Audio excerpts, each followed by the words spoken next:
Hello, my dear friends. I'm going to be taking a trip to northern India between November the 2nd and November the 17th this year. For me, taking these pilgrimages and attempting to lead them is one of the greatest joys of my life because I get to be with you in the most spiritually potent places in the world. And North India is full of those places. I've been working on this North Indian trip for about 15 years and have had the joy of taking variations of it. But I've been working on it like a pianist works on a favorite sonata, adjusting the pieces to make the greatest, richest possible experience available to you.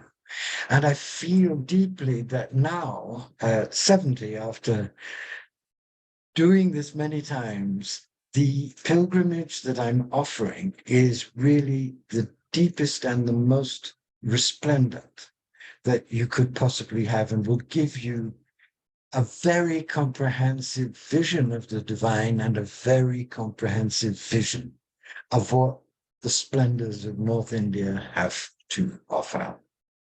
There are a few places left, and I am urging you to come with me. So let me just give you an overview of what you might expect. Although it's impossible to describe India, trying to describe India would make Shakespeare, I think, faint with exhaustion, because India transcends all words. You have to be there and smell the smells and see the sights and be with the people to really experience the magic and the madness and the glory of India. But the way in which the whole trip, the whole pilgrimage has been sculpted is a very special way now. And I'm going to give you an overview of it. We begin in Delhi, but we go immediately to what is one of the most magical places in India, Udaipur, which is a Maharaja's town built on a lake with lake palaces. It's the Venice, if you like, of India. And it's magical beyond words and astounding beyond words in its beauty. And the reason why I begin the trip there is because there I want to give teachings on beauty, on a verse from the Quran that I love. God is beauty and loves the beautiful.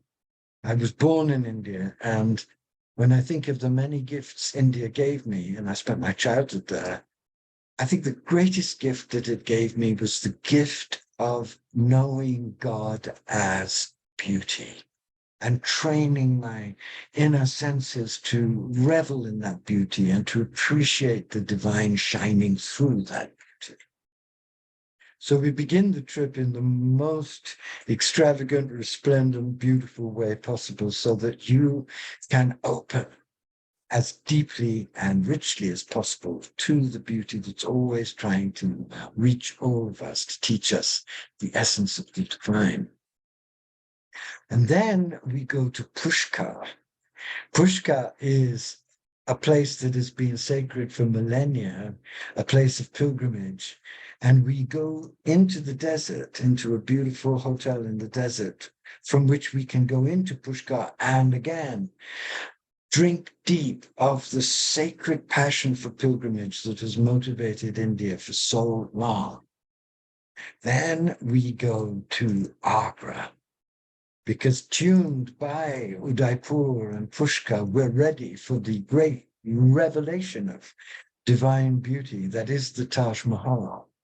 And there I'm going to give you some teachings based on the most recent scholarship about the Taj that will reveal its splendor in a completely new way. It isn't just a monument built out of great love for his wife by Shah Jahan. It's actually also a representation in white marble of the divine throne of the beloved. And it's a representation that has multiple mystical meanings that only enhance the splendor of what you experience. And those I will offer you. Then we go to Khajuraho. Khajuraho is the greatest, simple revelation of the Tantric revelation that we have on the earth. For 3 centuries, great mystics who understood at the deepest level the indissoluble bond of body and spirit celebrated a sublime and divine sexuality in Khajuraho. And I believe very deeply that the Tantric mystics of India, both Hindu and Buddhist, have a great deal to teach all of us as to how to unify our full being, mind, heart, soul, and body. And we'll be staying in an Osho ashram. And Osho, as many of you may know, wrote brilliantly, with unparalleled brilliance, on Khajuraho and its deep meanings for us, all of which I will share with you, and all of which I'll try and convey in as rich and deep a way so that you too can enter the great stream of Tantric revolution that is part of the birth of a divine humanity, that birth that we're now attempting to midwife in the middle of all the chaos and madness of our world. And then, with all of that behind us, we go to the greatest feast of all, the wildest, the holiest, the maddest, the most chaotic, the most ordered, the most revelatory. And that is Varanasi, or as I call it, because it's the ancient name that I love the most, Benares. Benares is my favorite place on the earth. And it was the place where Kabir lived. And as you know, I've spent the last 10 years translating Kabir and trying to make his vision of engoldenment, the transfiguration of our whole being, into divine gold available for the whole of humanity at this moment, because I believe that it's the key to what we're being asked to embody.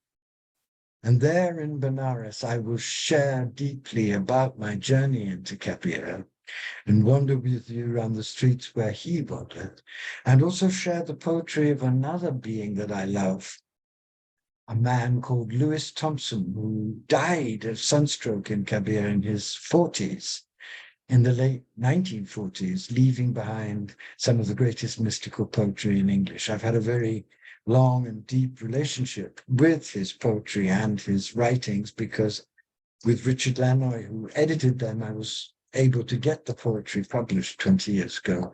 And I will share with you some of the amazing discoveries of his search. So that's the plan. That's the program. That's the great sonata.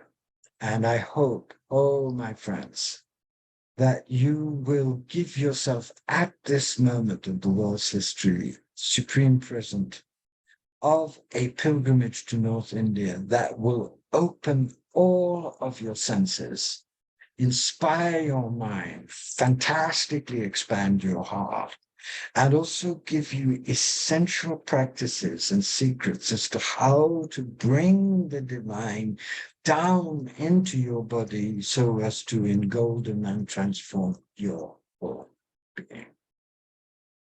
Please join me.